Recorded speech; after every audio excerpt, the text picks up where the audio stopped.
नवापूर तहसील कार्यालयात खासगी पंटरला लाच घेण्यास प्रोत्साहन दिल्याचे तपासात निष्पन्न झाल्याने तहसीलदार व नायब तहसीलदारांवर अटकेची कारवाई करण्यात आली होती।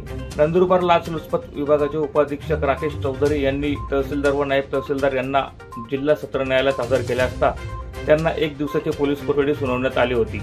ही पूर्ण झाल्याने आज गुरुवारी नवापूर येथील तहसीलदार महेश कौतिकराव पवार वय 40, नायब तहसीलदार जितेंद्र जयसिंग पाडवे वय 42 यांना नंदुरबार जिल्हा सत्र न्यायालयात हजर केले असता त्यांना न्यायालयीन कोठडी सुनावण्यात आली आहे। सध्या त्यांना नंदुरबार जिल्हा कारागृहात पाठवण्यात आले आहे, अशी माहिती नंदुरबार लाचलुचपत प्रतिबंधक विभागाचे पोलीस उपअधीक्षक राकेश चौधरी यांनी दिली आहे। नवापूर तहसील कार्यालयात लोकसभा निवडणुकीचे काम सुरू आहे।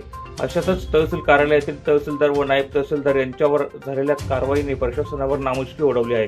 सध्या नवापूर तहसील कार्यालयाचा कारभार नायब तहसीलदार चालवत आहे। नंदुरबार जिल्हा प्रशासन नवापूर तहसील कार्यालयात पर्यायी प्रमुख अधिकाऱ्यांची नेमणूक कधी करते हे पाहणे महत्त्वाचे ठरणार आहे।